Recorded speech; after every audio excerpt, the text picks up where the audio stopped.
Pete Hoekstra. Thank you. Our ranker on intelligence. Thank you, Mr. Leader. Let me just make a couple of brief points.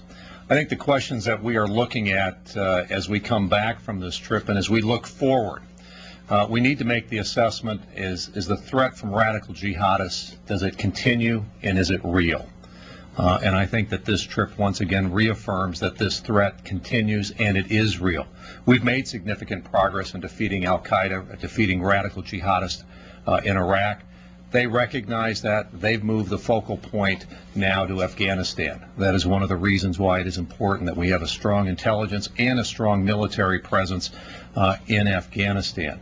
We recognize that being successful not only in Iraq and Afghanistan is going to be crucial in defeating and containing and defeating radical jihadists. The other assessment that hits us when we come back, and as we've also met with leaders in Europe, is this is not only important in defeating radical jihadists, it is also, Iraq and Afghanistan are also important geographically. You know, you've got 5 countries that have a tremendous interest in what happens in Iraq and what happens in Afghanistan. Russia, China, Pakistan, India, and Iran. They're all watching. They all have an interest in what goes on there. 4 out of these 5 countries are nuclear powers. The 5th is a wannabe. And so our success is critical into what happens into that region for the long term.